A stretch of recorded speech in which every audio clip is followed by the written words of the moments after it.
Voy a hablar más fuerte. Ya.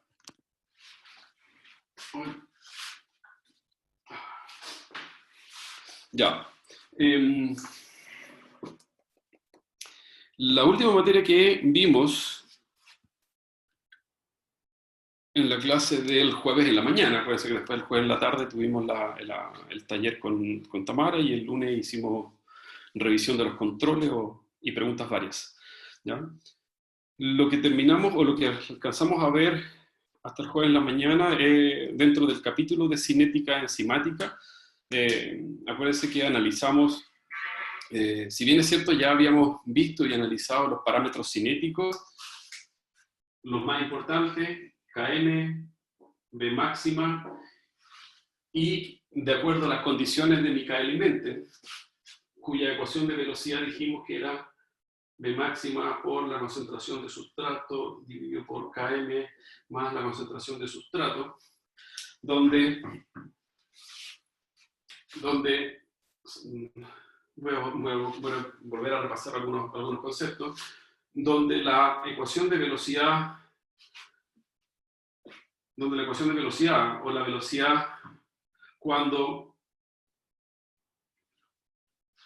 la concentración de la enzima total es igual a la concentración del complejo enzima-sustrato, es decir, toda la enzima se encontraba formando el complejo enzima-sustrato, ¿ya? Entonces, la ecuación de velocidad que define el proceso catalítico en esta condición, ¿ya?, es igual a V máxima. ¿Ya?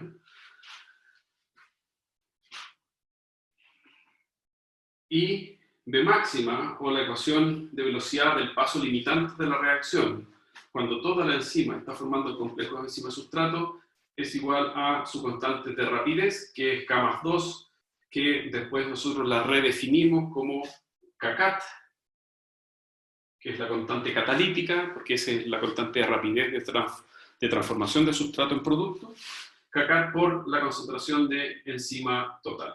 ¿Ya?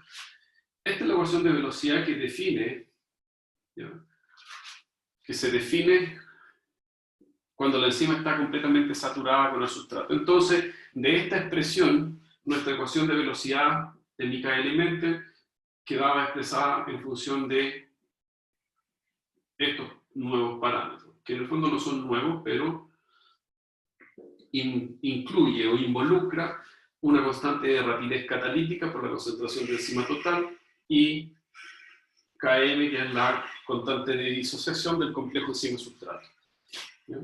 Y de esta expresión nosotros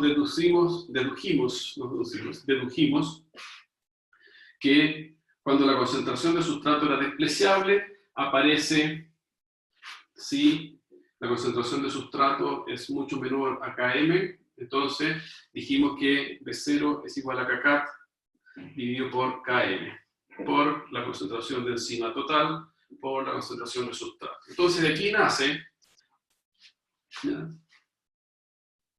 otro parámetro cinético donde involucra la constante de rapidez catalítica y la constante de disociación del complejo enzima-sustrato, es decir, la eficiencia catalítica o la especificidad catalítica. Algunos libros la llaman como eficiencia catalítica, otros libros la llaman como especificidad catalítica.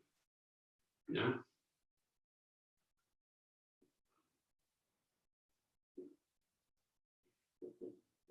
¿Ok?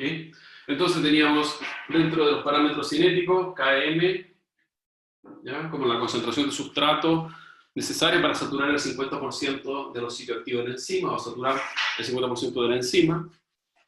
V máxima, que corresponde a la velocidad en la cual la enzima se encuentra completamente saturada con el sustrato. Después aparece nuestra constante de rapidez catalítica, o K más 2, que dice relación con el número de recambio, es decir, el número de moléculas de sustrato que se transforma en producto por unidad de tiempo, que en este caso es segundo, por mol de enzima, cuando esta enzima se encuentra completamente saturada con el sustrato. Y por último, la razón entre la constante catalítica y Km, es decir, la especificidad catalítica. Y aquí analizamos cuando una enzima puede ser considerada mejor que otra, ¿ya? Entonces podemos comparar las enzimas en función de su Km, en función de su máxima, en función de su constante de rapidez de recambio o número de recambio, y en función de su constante de especificidad catalítica o de afinidad, sí, de especificidad catalítica, ¿ya? Y dijimos que esta constante de especificidad catalítica no es más que la razón entre el paso catalítico, es decir, el número de recambio, que tiene que ver con cuántas moléculas de sustratos se transforman en producto por unidad de tiempo, por segundo en este caso, por mol de enzima, cuando está saturada con el enzima, respecto de el grado de interacción que muestra el sustrato por el sitio catalítico, ¿ya? Entonces llegamos a la conclusión que mientras mayor sea esta razón, o mientras mayor sea la constante especial catalítica, es decir, que tenga un gran o un muy alto número de recambio, es decir, que la constante de rapidez del paso catalítico sea extremadamente elevada, y que el valor del Km sea extremadamente pequeño, es decir, que una enzima va a ser muy, muy buena respecto de otra si la interacción que muestra el sustrato por el sitio catalítico de la enzima sea una interacción fuerte.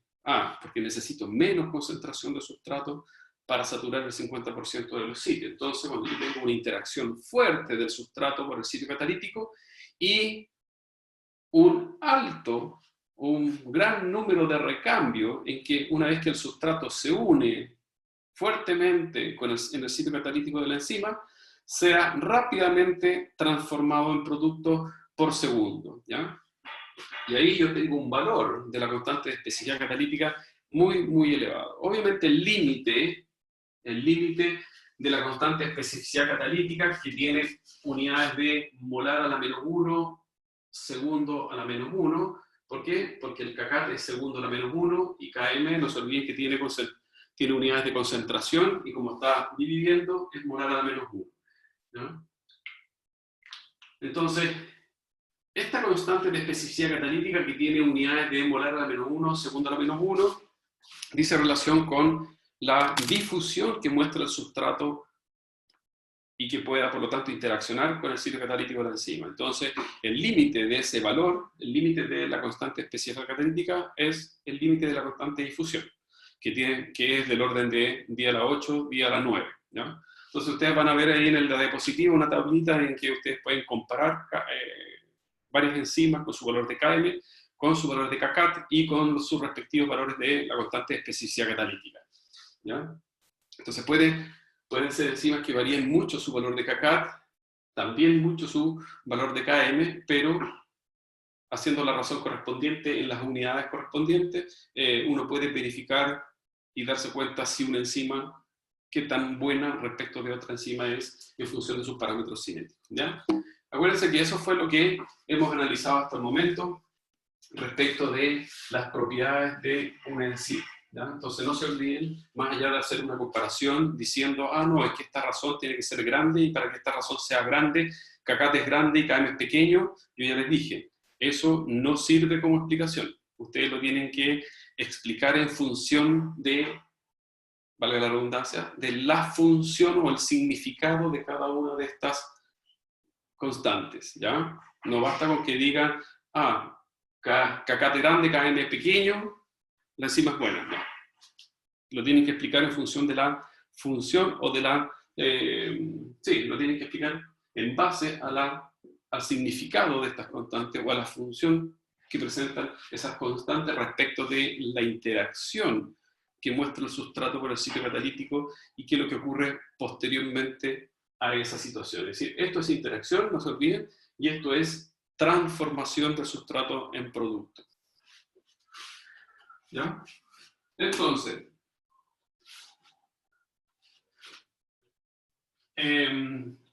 lo otro que vimos también es que a partir de Michael y Menten habíamos deducido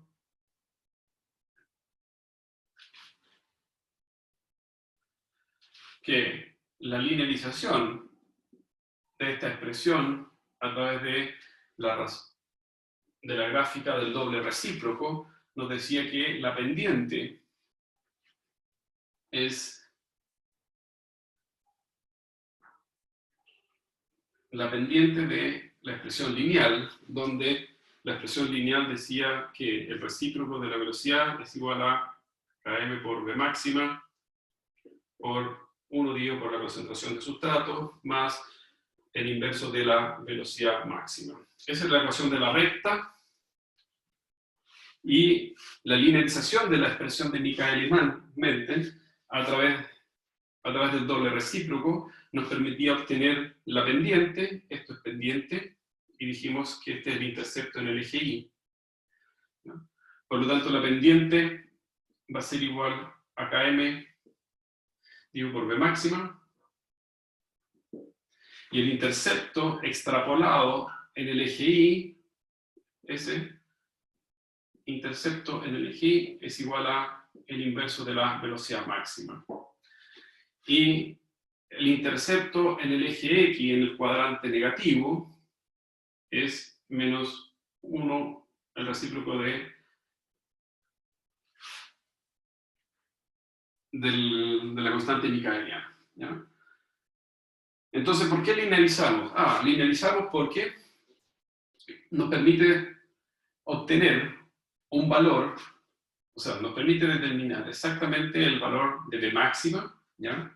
Entonces, conociendo el valor de V máxima y la pendiente, yo puedo conocer el valor del Km. Conociendo el valor de V máxima, si V máxima es igual a kcat por la concentración de enzima total, conociendo V máxima de Michaelis-Menten, también conociendo la concentración de enzima total, porque ese es un valor constante que uno lo tiene que dar, ¿ya?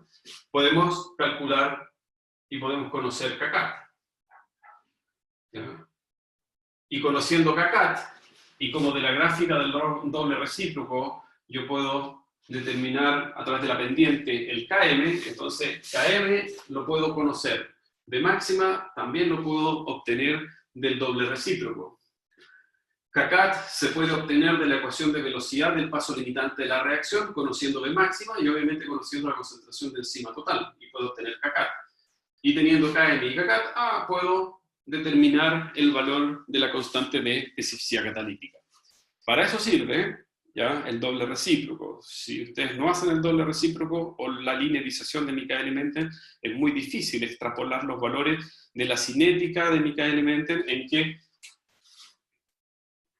V máxima nunca llega a un valor constante. Y me refiero a ciertas concentraciones de sustrato, porque si no yo tendría que hacer millones de experimentos hasta que la concentración de sustrato se mantuviera constante. Por eso que esto es solamente una extrapolación. Y la extrapolación de la velocidad máxima, para tener un valor exacto, ¿ya?, se lineariza, ¿ya? Ahora, tal cual como ustedes lo ven acá,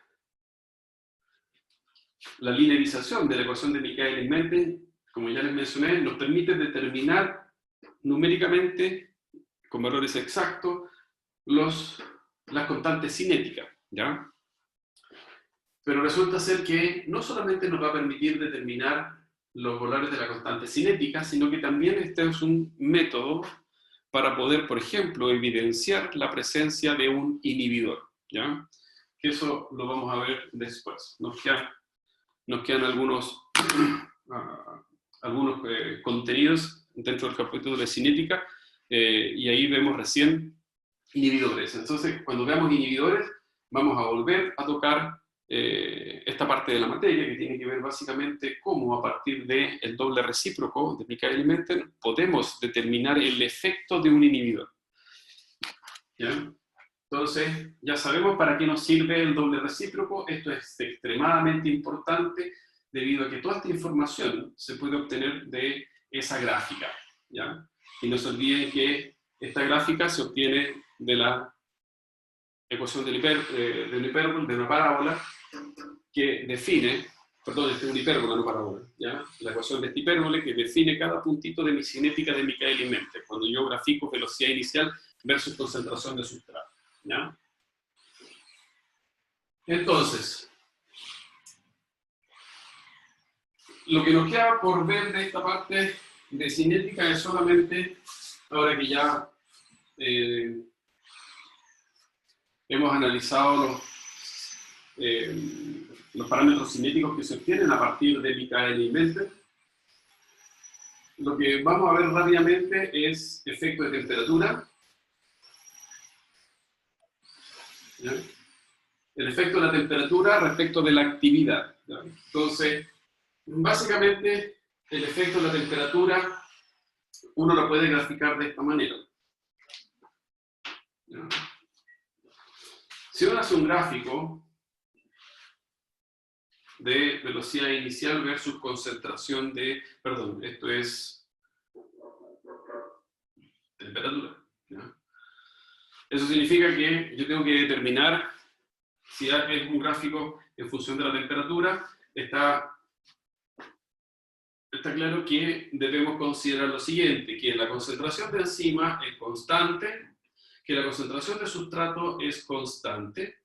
Por lo tanto, yo voy a hacer a concentración de sustrato constante, a concentración de enzima constante y a una temperatura, voy a determinar, y a esta temperatura voy a determinar cuál es la velocidad.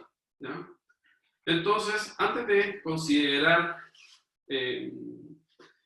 más que considerar velocidad, podríamos considerar, bueno, puede ser velocidad o puede ser actividad, ¿sí? Lo mismo, o actividad. ¿Ya? En algunos libros aparece como actividad enzimática. ¿Ya? La actividad se mide, actividad enzimática se mide en forma de velocidad inicial. ¿Ya? Entonces aquí podemos considerar dos cosas. Si consideramos solamente desde un punto de vista de lo que yo les acabo de mencionar, que para que exista actividad catalítica, el sustrato tiene que difundir en la solución, interaccionar con la enzima, formar el complejo enzima-sustrato para que haya un proceso catalítico. Así tiene que haber colisión. ¿Ya? Y a baja temperatura todos sabemos que las moléculas en solución están muy quietas. O sea, si partimos de un estado sólido, están quietas y distantes. Si ese sólido se empieza a derretir,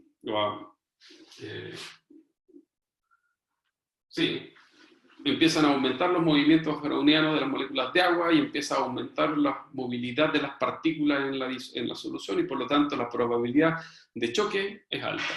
¿Ya? O más bien dicho, más que es alta, aumenta a medida que aumenta obviamente la temperatura. Entonces uno puede considerar lo siguiente, si yo a muy baja temperatura, a medida que yo aumento la temperatura, la actividad de mi enzima solamente producto de la probabilidad de choque, ¿ya? Que se tiene que dar entre el sustrato y el sitio catalítico de la enzima, va a aumentar a medida que aumenta la temperatura hasta alcanzar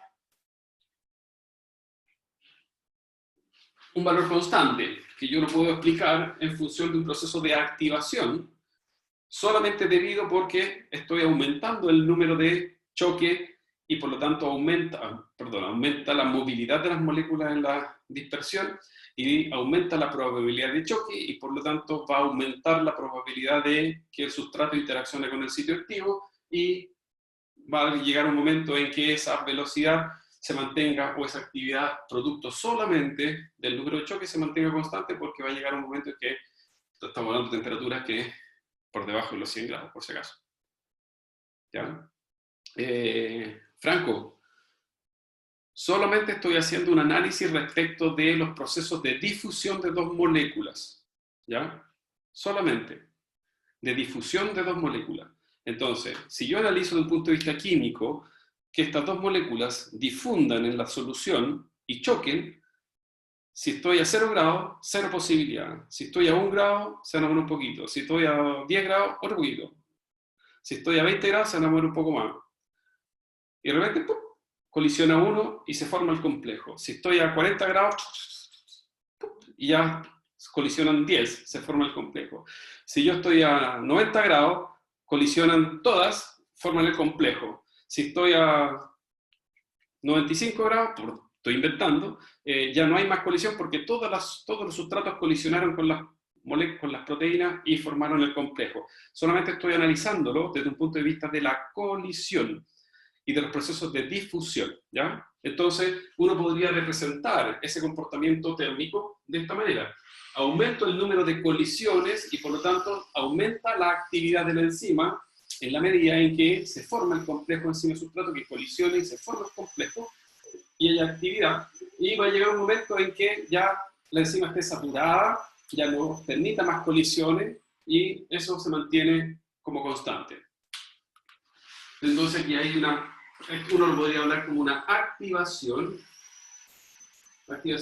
por colisión. Pero ahora, Franco, ahora viene la otra parte. ¿Qué pasa si ahora nosotros analizamos, sin olvidar que son proteínas, ¿ya? Bueno, son proteínas, ¿ya? Pero ahora si nosotros analizamos el efecto denaturante que tiene la proteína sobre la estructura. Entonces, a muy baja temperatura, ¿cómo podría estar nuestra proteína? Exactamente, don Franco. Una proteína en su estructura terciaria, por ejemplo, en su conformación nativa, si yo la congelo, está como estructura terciaria y conformación nativa. ¿Qué pasa si yo empiezo a aumentar la temperatura? Empiezan a aumentar los movimientos intramoleculares. No se olviden que la estructura terciaria de mi proteína está estabilizada por interacciones electrostáticas y no electrostáticas débiles, que son muy dependientes de la temperatura. Si yo aumento aún más la temperatura, fíjense que la estructura todavía se mantiene, es flexible, es dinámica, pero todavía se mantiene. Empiezo a aumentar la temperatura, aumento la temperatura, y los átomos empiezan a vibrar con mayor rapidez y mayor facilidad, empiezan a rotar. ¿Y qué pasa con las interacciones? Se empiezan a desestabilizar y a romper. ¿Y qué pasa con mi proteína? Se empieza de a poquito a desarmar, mientras yo aumento la temperatura. Sigo aumentando la temperatura, ese proceso se expande a través de la estructura de mi proteína como si fuese casi un efecto cooperativo, y llega un momento en que la proteína se denatura. Entonces, ¿cómo yo lo puedo representar? ¿Ya? Entonces, en rojo, si yo represento aquí estructura, ¿ya? Yo puedo decir que a baja temperatura mi proteína está 100% estructurada, ¿ya? No cambia la estructura, empieza a ser un poco más dinámico, se mueve, pero no se pierden las interacciones electrostáticas y no electrostáticas, pero va a llegar un momento en que esa estructura sí se ve afectada con la temperatura y se empiezan a perder estabilizaciones intramoleculares, va a llegar hasta llegar a un punto en que se pierde la estructura a cierta temperatura. Entonces fíjense que aquí yo puedo analizar esta línea roja como si fuese un proceso de desactivación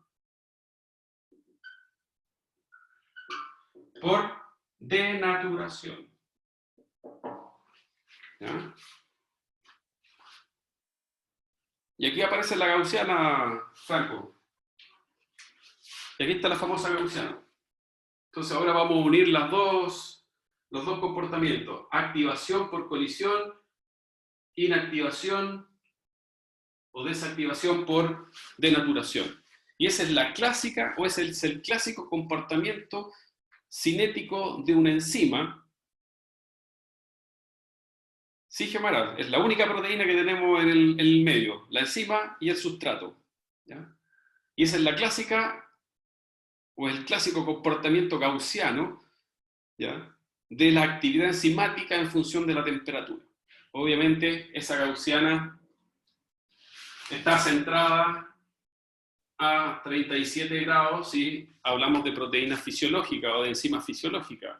Ya toda la enzima citosólica fluctúa, su actividad máxima se encuentra en los 37 grados. Entonces aquí uno puede hablar de aumento en la activación por colisión, aquí una desactivación o inactivación por denaturación de la proteína. Esta gaussiana puede estar más desplazada a temperaturas más bajas, microorganismos que viven en la Antártida o en el Polo Ártico, o puede estar desplazado a temperatura más alta, microorganismos, por ejemplo, que están alrededor de los geysers del Tatio, donde las temperaturas pueden fluctuar entre los 70 y los 100 grados, ¿ya? Entonces, esta gaussiana da cuenta del comportamiento cinético de todas las enzimas, y la única diferencia es que dependiendo de la temperatura, está desplazada hacia temperaturas más bajas o temperaturas más altas. Lo importante de esto es que, como cualquier proteína, las enzimas también se ven afectadas con la temperatura. Y la temperatura tiene un efecto directo, es energía en forma de calor, sobre las interacciones electrostáticas y no electrostáticas débiles, ¿ya? Obviamente, si yo aumento la temperatura a 200 grados, lo más probable es que mi proteína se calcine y termine combustionando a CO2 y agua en presencia de oxígeno, ¿ya? No se olviden que la combustión de cualquier molécula orgánica en presencia de oxígeno genera CO2 y agua. Pero eso significa que tengo que oxidar el átomo de carbono en presencia de oxígeno, pero para que ese proceso ocurra le tengo que aplicar energía. Y una de las formas de aplicar energía es combustión, calor, ¿ya? Energía en forma de calor. Que aquí pasa lo mismo, o sea, si estas proteínas, es cosa que coloquen, si estas proteínas ustedes las llevan a 200 grados, desaparecen realmente, ¿ya? Pero aquí lo estamos analizando solamente en un rango de temperatura donde podemos explicar este fenómeno por las interacciones electrostáticas y no electrostáticas débiles que tiene nuestro sistema, ¿ya? Y el otro parámetro que también es relevante en la actividad de la enzima es el efecto del pH, ¿ya? Así como la temperatura afecta a todas las interacciones electrostáticas y no electrostáticas débiles en la estabilización de la conformación nativa de esta proteína, en su estructura terciaria, por ejemplo, el efecto del pH también es relevante en la actividad, pero ahí solamente está sobre, o se aplica sobre los grupos que son dependientes del pH, es decir, los grupos ionizables, ¿ya? Entonces, a diferencia de la temperatura, que es sobre todos los grupos que establecen interacciones electrostáticas y no electrostáticas débiles, el pH es solamente, o más bien dicho, tiene solamente efectos sobre aquellos grupos que participan en los equilibrios ácido-base o en los grupos ionizables, ¿ya? Entonces, ¿cuál es el efecto, o cómo se puede describir también el efecto del pH? Si usted ve la literatura, lo más clásico es que cuando uno grafica velocidad versus pH, también a concentración de enzima constante, a concentración de sustrato constante, por lo tanto aquí yo tendría que hacer ese experimento muchas veces a distintos valores de pH y les va a dar una gaussiana parecida a la gaussiana de la temperatura. Entonces, ¿cómo uno puede explicar un comportamiento, un perfil de velocidad, o un perfil cinético por efecto del pH? Bueno, si el pH óptimo es la máxima, ese valor del pH donde se alcanza la velocidad máxima de mi sistema. Si fuese pH de 7.2 o fisiológico, claro, uno podría suponer que lo que eventualmente podría estar ocurriendo en el sitio activo.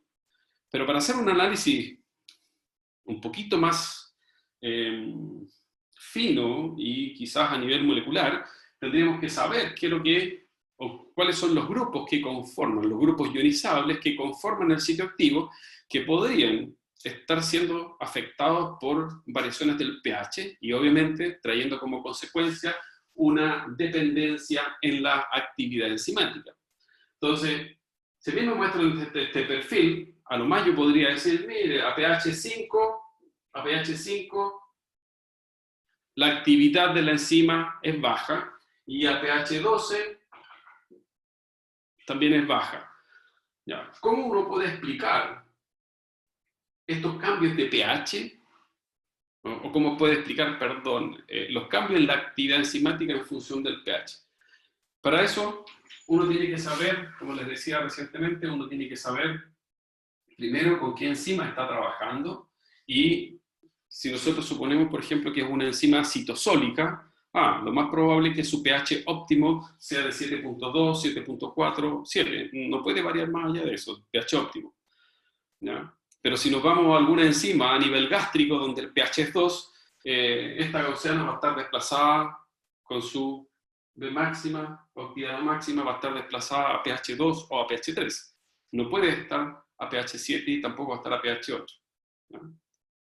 Si usted ve en la literatura, la quimiotripsina, el ejemplo que nosotros vimos a nivel catalítico, hay algunos que la muestran como una gaussiana, donde pH óptimo es pH 7.2, pero hay otros libros en que muestran, seguramente deben ser más antiguos, que no muestran dependencia del pH, pero en un rango muy pequeñito, entre 6 y 8, pareciera ser que la actividad de la enzima se mantiene constante. Claro, no hay otros registros, pero ya sabemos y podríamos explicar eventualmente que si nosotros llevamos una enzima a pH 12, lo más probable es que se esté desnaturando. Y la pérdida de la actividad también es por pérdida de la estructura del sitio activo. ¿Ya? Y a pH menores, este proceso también podría ser considerado un proceso de denaturación, pero aquí uno puede explicar en ambos lados, ¿no? Los procesos de denaturación básicamente se deben a cambios en las interacciones que pueden experimentar los grupos ionizables. ¿Ya? ¿Por qué? Porque no es lo mismo tener un carboxilato con carga negativa, por ejemplo, a pH 5, que va a estar desprotonado, si ese carboxilato yo ahora lo tengo a un pH de 3, que puede estar carboxilado. Entonces, a pH 3, el ácido carboxílico va a tener una interacción, por ejemplo, del tipo dipolo-dipolo, o un puente de hidrógeno. En cambio, a pH 6, desprotonado, va a ser una interacción del tipo ion-dipolo. Ese cambio del estado de ionización va a generar cambios en los tipos de interacciones que se puedan presentar en el sitio activo. Y esos pequeños cambios pueden generar problemas del reconocimiento, cambios digamos, conformacionales dentro de la estructura del sitio activo, que van a traer como consecuencia cambios en la capacidad que tenga esa enzima de poder reconocer, ¿ya? Y poder, por lo tanto, interaccionar con un sustrato determinado. No se olviden de las teorías del reconocimiento enzima-sustrato. El modelo llave y cerradura permite explicar la especificidad, pero el modelo inducido permite explicar los procesos catalíticos. ¿Ya? Entonces, y es básicamente este pequeño cambio conformacional para poder estabilizar el estado de transición. Entonces, pequeños cambios en los tipos de interacciones que presentan los grupos ionizables del sitio activo, obviamente, pueden afectar la actividad de la enzima. Más claro, por ejemplo, lo podemos ver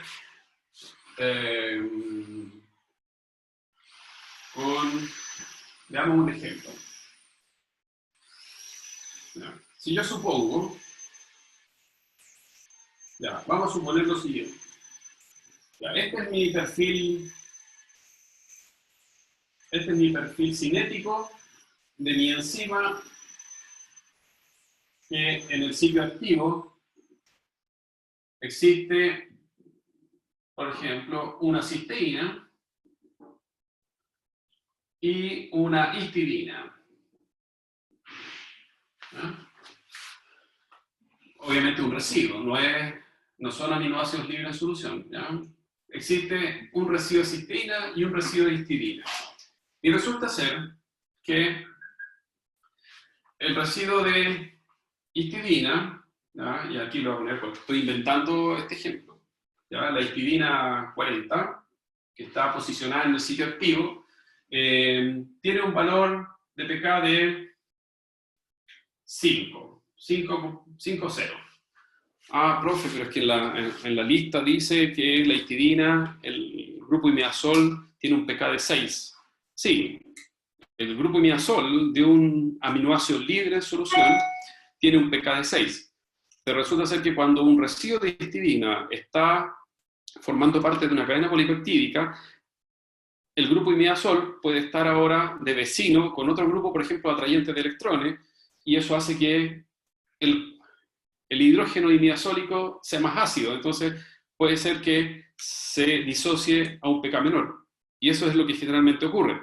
Es decir, bueno, puede ocurrir a un pK menor o puede ocurrir a un pK mayor. ¿Ya? También depende mucho de los grupos vecinos del anillo imidazólico. ¿Ya? Entonces, no podemos considerar que el valor del pK R, en este caso, de la cadena lateral de un aminoácido libre en solución como histidina va a ser exactamente idéntico al anillo niazólico de un residuo de histidina que esté formando parte de una cadena. Siempre hay pequeñas variaciones, ¿ya? Y eso los libros lo mencionan sin ningún problema, para que a ustedes no les genere ningún, ¿cómo se llama? Valga la redundancia, ningún problema por qué el aminoácido libre de solución tiene un valor de pK y en las proteínas tiene otro. Generalmente cambia el valor de pK. Entonces aquí yo le estoy dando un valor de pK diferente al valor del pKr del anillo niazólico libre de solución. Es de 5.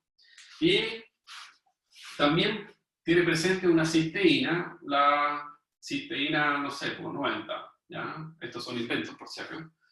Y resulta ser que la cisteína 90 tiene un pK de ionización de ya 9,5, ya 10 mejor. Vamos a hacerlo más fácil, de 10. ¿Ya? La cisteína libre en solución, su pKr es de 8,8. Ahora yo le puse 10 por inventar algo. ¿Ya? Pero puede ser 9 o puede ser 8, ya dejémoslo en 8. Ya en 8. Dejémoslo en número par, ahí está. Bueno, número par para que sea más fácil. Ya dejémoslo ahí. ¿Ya?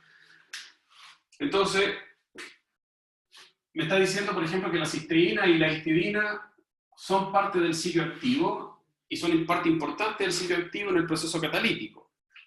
Y esto lo demuestra el comportamiento cinético en función del pH. ¿Ya? Entonces, ¿cómo uno puede explicar este comportamiento cinético? Aquí vamos a suponer dos cosas. ¿Ya?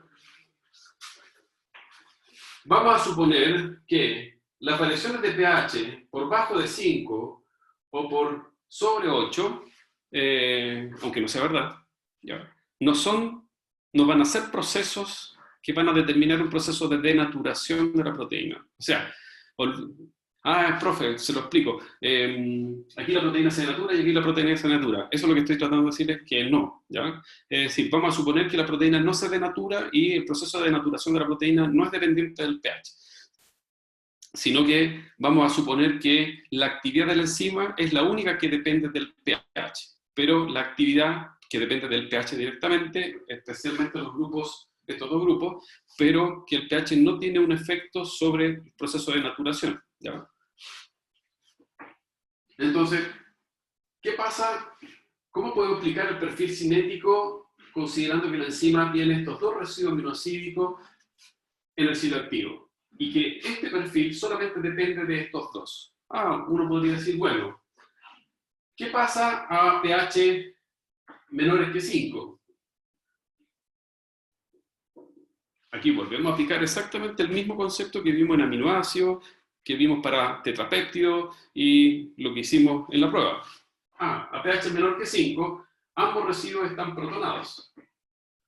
Estamos por debajo del pK, por lo tanto la histidina está protonada y la cisteína está protonada. Entonces en el sitio activo, a pH menor que 5, podríamos suponer lo siguiente, que en el sitio activo la histidina está protonada y la histidina no es más que esto. Perdón, NH acá, vamos a poner NH acá, acá, está protonada, aquí lo voy a dibujar de color negro, ¿ya? Está protonada y por lo tanto con carga positiva. ¿Ya? Y además la cisteína, que la cisteína es un CH2 y un grupo tiol, está protonado, vamos a dibujar, está protonado. Entonces, si ambos participan en el proceso catalítico y le dan estabilidad al sitio activo, uno podría suponer que como la cisteína tiene un par electrónico sobre el átomo de azufre, esta carga positiva podría estar siendo estabilizada con el dipolo del azufre, ¿ya?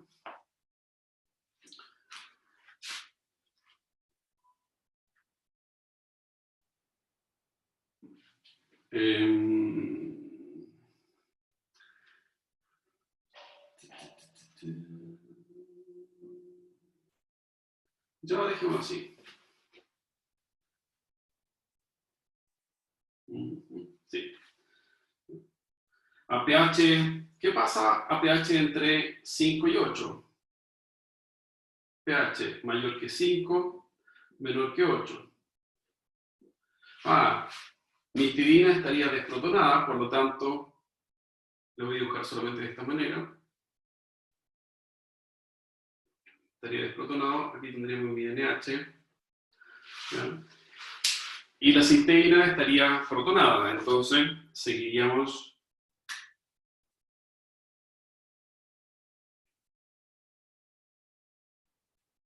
¿No? Si este es mi sitio activo, estoy suponiendo un sitio activo ahí. ¿No? Ahora, como está desprotonada, si ustedes se fijan, ahora cambia el tipo de interacción donde el par electrónico podría estar interaccionando ahora con la carga parcial positiva centrada sobre este dipolo. Ese es un dipolo. ¿Ya? ¿Y qué pasa a pH mayores a 8? A pH mayores a 8, la histidina se encontraría desprotonada, ¿ya? Con un par electrónico no enlazante, y la cisteína también estaría desprotonada, como formando un tiolato. Entonces tendríamos mi CH2, NH, ¿ya? Y acá estaría la histidina desprotonada con carga negativa, CH2, cisteína, ¿ya? Entonces ahí tendríamos nuestro sitio activo.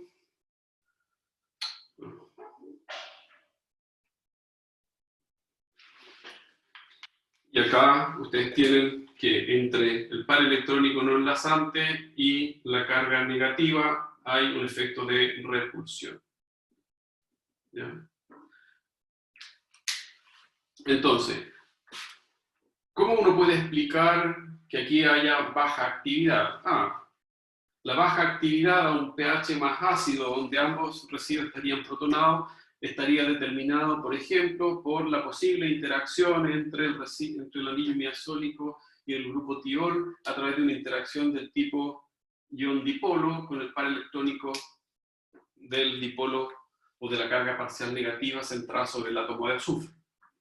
En cambio, a pH entre 5 y 8, donde yo observo una mayor actividad enzimática, estaría determinada por una interacción entre el par electrónico no enlazante del anillo miazólico con la carga parcial positiva centrada sobre el átomo de hidrógeno del grupo tiol.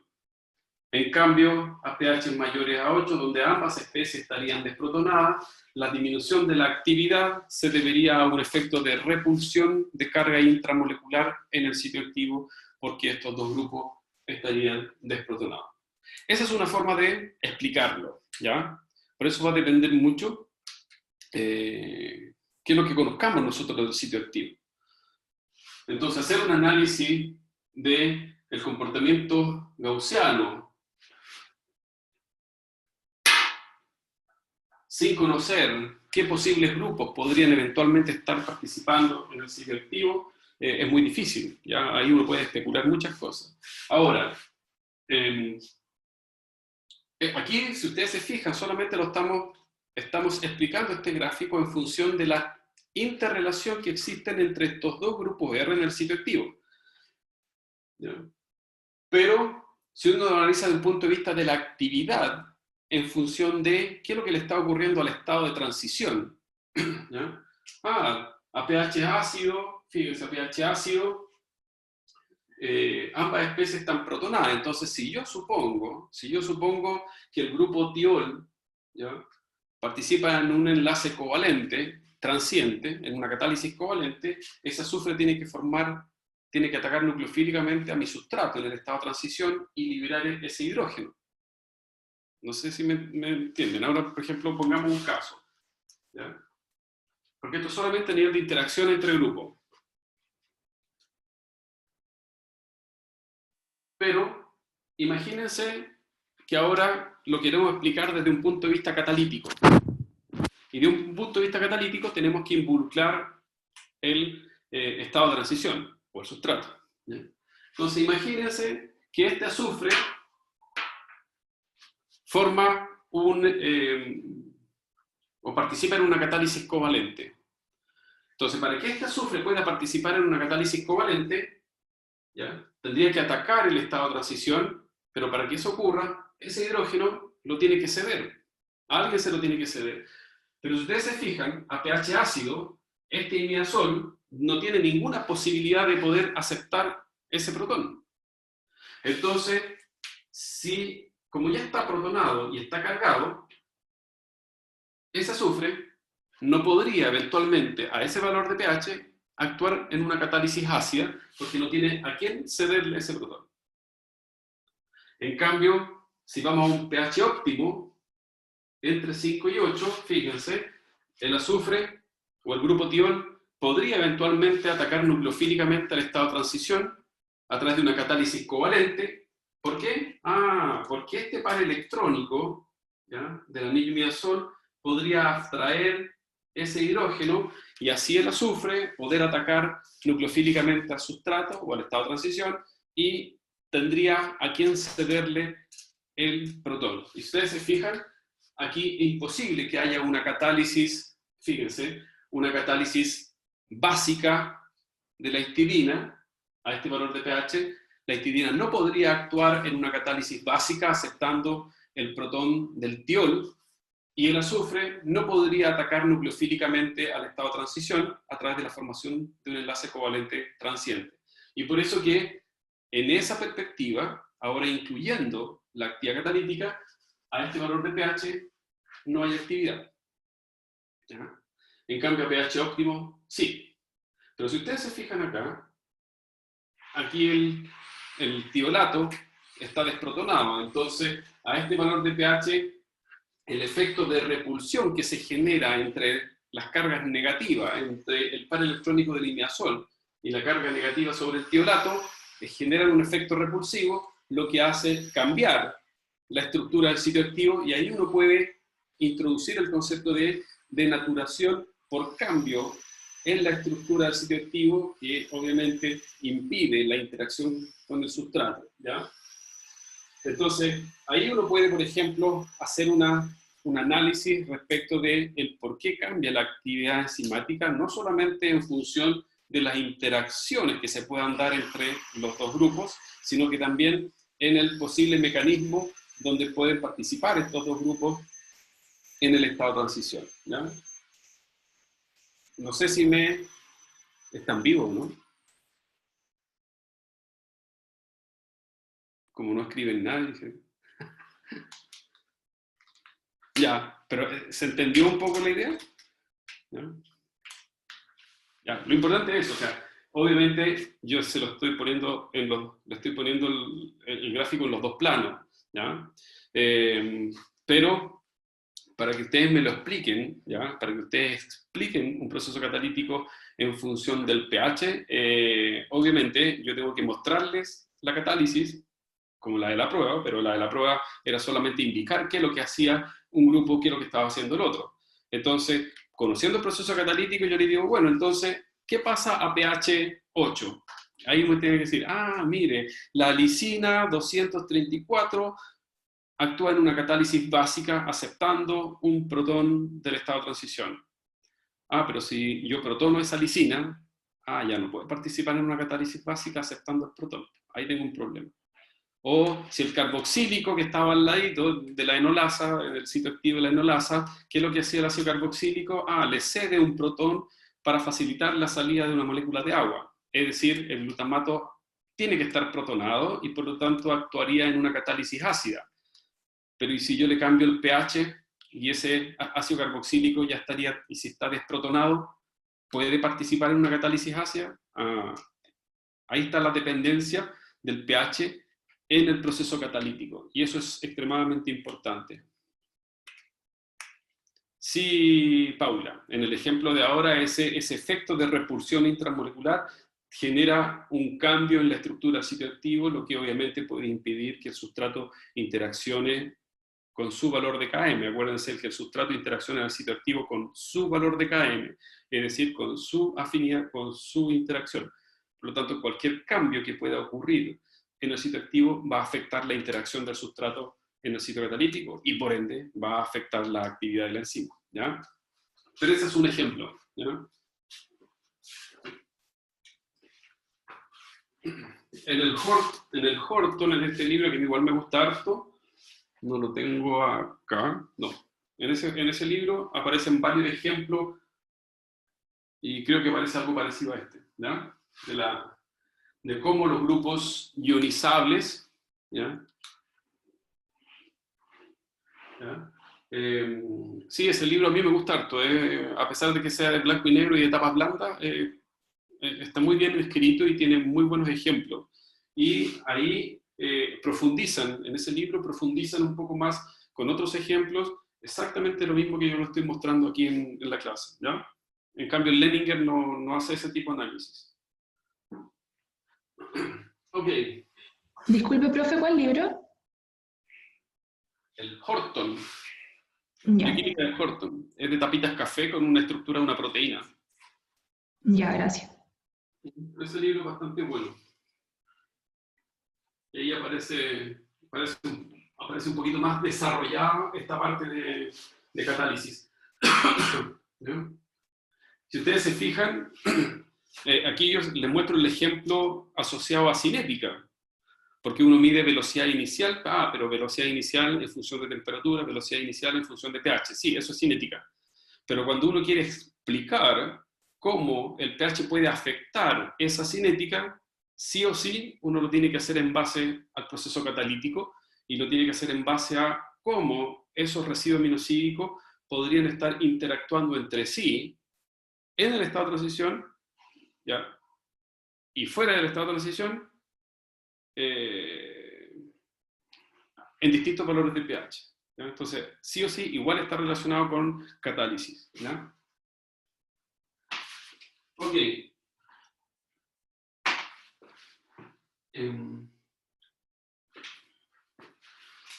Ya. Y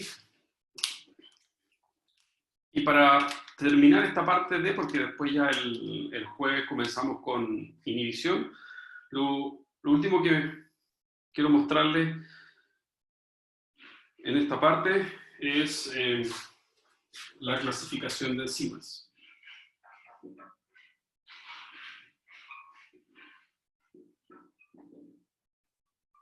¿No?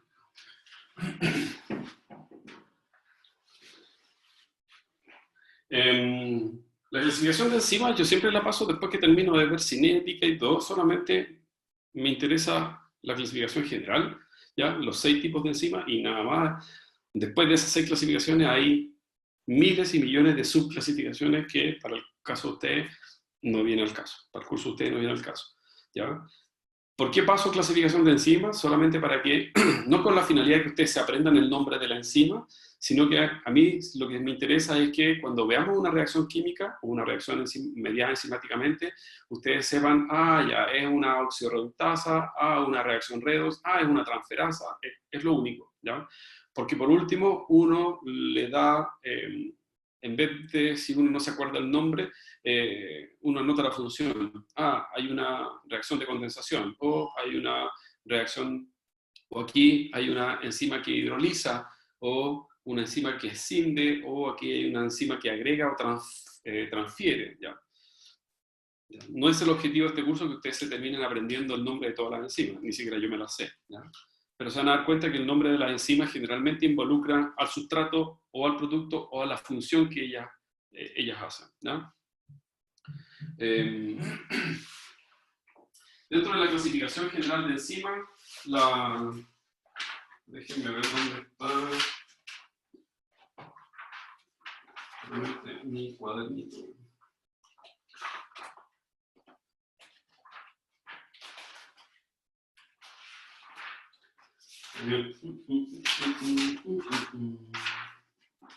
Bueno, no perder tiempo. La primera es una oxidorreductasa. reductasa. Las oxidorreductasas o las oxidasas tienen varios nombres y los varios nombres son por los diferentes tipos de. ¿Ya? Pero las oxidorreductasas son enzimas que participan en reacciones, valga la redundancia, en reacciones de oxidorreducción. ¿Ya? Y en nuestro curso y en este semestre nosotros vamos a ver dos enzimas oxidorreductasas que son las más comunes. ¿Ya? Muchas de las oxidorreductasas se clasifican como deshidrogenasas. ¿Ves? Deshidrogenasas. La diferencia entre estas dos deshidrogenasas que nosotros vamos a ver radica básicamente en la función que tiene cada uno de los de la coenzima y del grupo prostético. ¿Ya? Que yo les mencioné algunas clases atrás. Una de las oxidorreductasas es en la que el nicotinamida dinucleótido, es decir, el NADH, que en este caso sería la coenzima, cuando se oxida, transfiere, si bien es cierto, todas las reacciones de oxidorreducción, por ejemplo, la reacción de oxidación del NAD involucra que uno escriba 2 electrones, 2 protones, pero el NAD transporta iones hidruro, es decir, son un par electrónico con el contraión correspondiente, que en este caso es un protón. ¿Ya? Y esta es una coenzima, ¿ya? Y esta coenzima, como está siempre libre de solución, tiene que interaccionar con el sitio activo de la enzima y participa como un segundo sustrato. ¿Ya? Son reacciones extremadamente importantes. ¿Por qué? Porque son las clásicas reacciones de oxidación del átomo de carbono. ¿Ya? El átomo de carbono tiene dos formas de oxidarse biológicamente. ¿Ya? Donde un átomo de carbono, si lo consideramos, por ejemplo, como el metano. El metano yo lo puedo oxidar, y lo puedo oxidar a un alcohol. El alcohol yo lo puedo oxidar a un aldehído.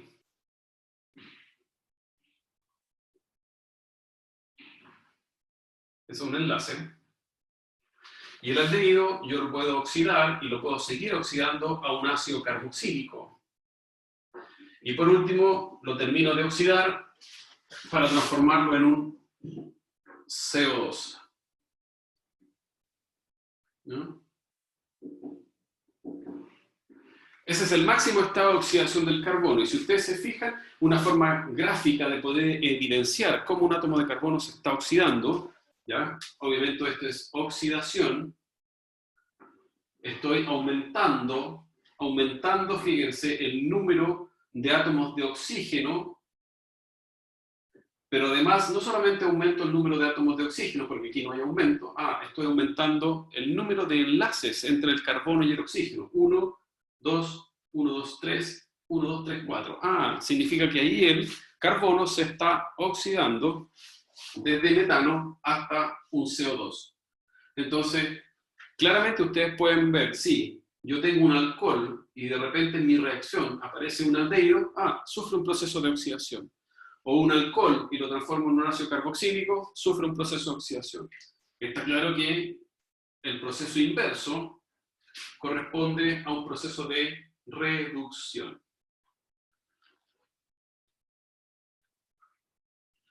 Cuando ustedes vean reacciones de este tipo, ¿ya? Cuando vean reacciones de este tipo, la enzima que participa en un proceso de oxidación o de reducción de un átomo de carbono que involucre un aumento en el número de átomos de oxígeno o un aumento en el número de enlaces que se genera entre el carbono y el oxígeno, siempre, como regla, siempre la coenzima.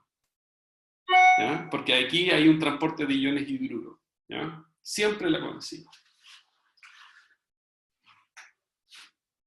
Por el contrario, o más que por el contrario, la otra forma de que un átomo de carbono se pueda oxidar es cuando ustedes tienen un alcano y el alcano corresponde a un enlace simple carbono-carbono. Todos estos otros que yo no marqué acá son hidrógenos, ¿ya?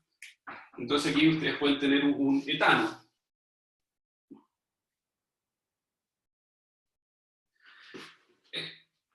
Este enlace carbono a carbono se puede oxidar, ¿ya?, eliminando un par de electrones para transformarlo en un alqueno, doble enlace carbono-carbono. Entonces aquí yo tengo un átomo de carbono deficiente en electrones, significa que aquí perdió electrones, ¿ya? Y este alqueno se puede seguir oxidando para transformarlo en un alquino, es decir, ahora de un doble enlace a un triple enlace. Entonces aquí hay pérdida de electrones, entonces aquí estoy hablando de una oxidación, pero si ustedes se fijan, en esta oxidación no hay ninguna relación con el oxígeno, sino que hay pérdida de electrones y un enlace simple lo transformamos en un enlace doble, y el enlace doble en un enlace triple. Está claro que el proceso inverso corresponde a un proceso de reducción, y para que exista reducción, está claro que alguien tiene que ceder electrones, ¿ya? Exactamente lo mismo ocurre en nuestro ejemplo anterior. Si el metano se está oxidando a un alcohol, aquí se pierden iones hidruro, acá se pierden iones hidruro, acá se pierden iones hidruro, y acá se pierden iones hidruro. Que en el fondo, ¿qué son los iones hidruro? Son 2 electrones y un protón, ¿ya? Pero acá la diferencia está en que aquí hay solo transferencia de electrones. El grupo prostético que participa en un proceso de oxidación, cuando el carbono, el simple enlace se transforma en un doble enlace y viceversa, esta es la más común, es el FAD. Entonces el FAD-H2, que es la especie reducida, cuando se oxida a FAD más 2 electrones más 2 protones. Si ustedes se fijan, es la misma forma de escribir una ecuación de oxidación, pero la diferencia está en que el FAD es un grupo prostético y por lo tanto interactúa fuertemente o estrechamente con el esqueleto hidrocarbonado de la proteína, es parte integral de la proteína o de la enzima, y en algunos casos ese grupo prostético está unido covalentemente al esqueleto hidrocarbonado de la enzima. En cambio, el NAD no, es un sustrato que entra y sale del sitio activo, ¿ya? Entonces, aquí ustedes tienen una diferencia. Cuando ustedes vean una reacción en que un simple enlace se transforma en un doble enlace, por regla general, siempre FAD como participante redox, es decir, ya sea a través de un proceso de oxidación o reducción. Cuando vean que un alcohol se transforma en un aldehído o un aldehído en un ácido carboxílico, que son las reacciones más comunes en bioquímica, NAD como coenzima. Esa es una regla de oro, para que no se olviden. Entonces, las oxidorreductasas en la primera clasificación pueden comprender estos dos tipos de enzimas, ¿ya? Entonces, ejemplos.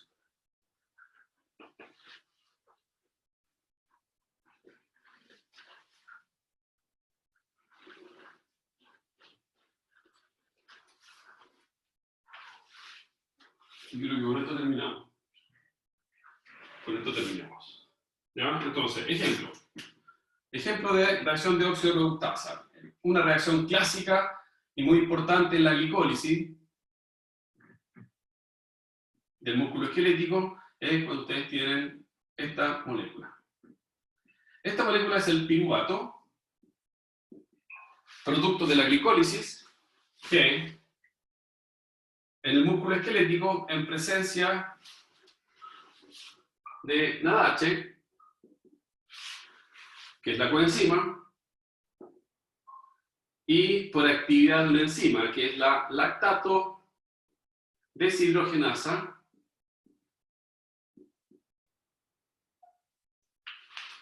favorece fíjense,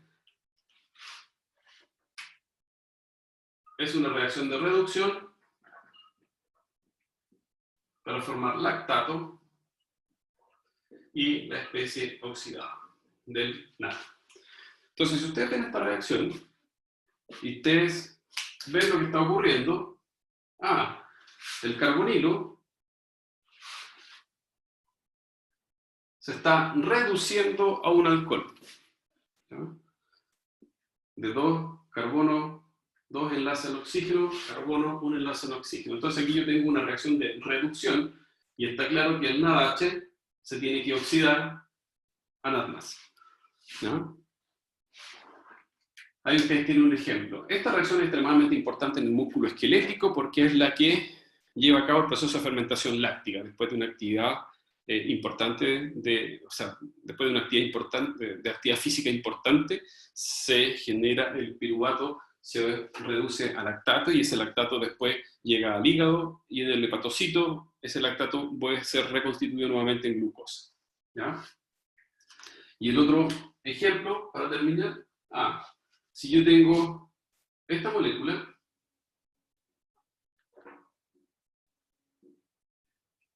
este es el famoso succinato, ¿ya? Y si ustedes se fijan, acá tengo un ácido, este es un ácido dicarboxílico, ¿ya?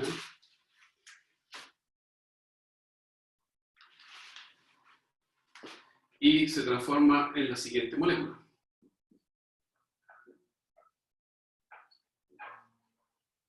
Este es el famoso fumarato. Miren, ¿qué es lo que ocurre acá? Un enlace simple, un enlace doble. Aquí yo tengo un proceso de oxidación. Un alcano se transformó en un alqueno. Entonces, si aquí hay una oxidación y solamente involucra la transformación de un alcano en un alqueno, aquí la enzima se llama succinato deshidrogenasa. Y resulta ser que esta enzima tiene un grupo prostético que es el flavin adenin dinucleótido, que para que se lleve a cabo el proceso de oxidación de este enlace simple, el flavin adenin dinucleótido, que es un grupo prostético de la enzima, se reduce. Dicho de otra manera, la enzima ahora está reducida.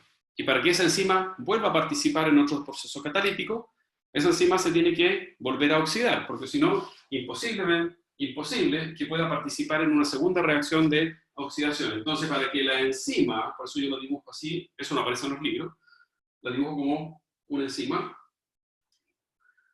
para restablecer su condición oxidada, tiene que ceder los electrones a un aceptor. Y ese aceptor, vamos a ver que es una quinona. ¿Qué importancia tiene la succinato deshidrogenasa? Mucha importancia. Es la única enzima del ciclo de Krebs que está unida a la membrana mitocondrial interna y corresponde al complejo 2 de la cadena transportadora de electrones. Así que esa reacción es extremadamente importante, ¿ya? Y además es la única reacción del ciclo de Krebs que es mediada por una flavoproteína y por lo tanto tenemos un transportador neto de electrones.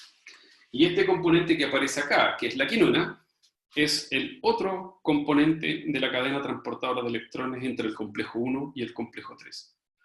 Por eso siempre lo coloco como ejemplo, porque ese después lo vamos a ver con todo el detalle. No, la quinona no es una coenzima.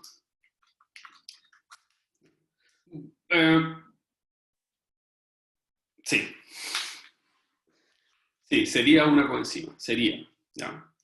¿Por qué? Porque la única posibilidad de que la enzima en este caso la succinato deshidrogenasa, pueda restituirse en su forma oxidada, es transfiriéndole los electrones a esta molécula. Entonces aquí voy a dibujar un poco más chica la enzima. Ahí. Aquí tengo mi quinona oxidada y le cede los electrones a la enzima para transformar en la quinona reducida. Sí, la quinona es una coenzima. ¿Ya? Ya, muchos, los mareé hoy día. Uy, me pasé 2 minutos, se los debo.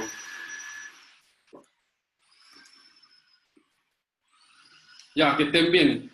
Ya, tráiganme todas las preguntas del jueves. Todas. Todas las preguntas que hemos visto hasta ahora. ¿Ya?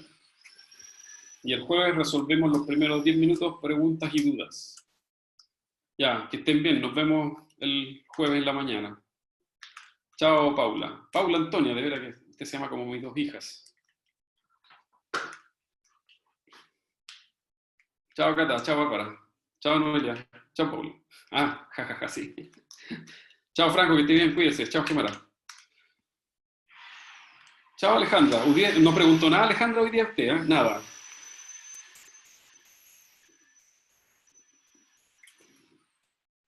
Igual que la cita tonca, no preguntó nada hoy día. ¿Sí? Ya, que estén bien, cuídense.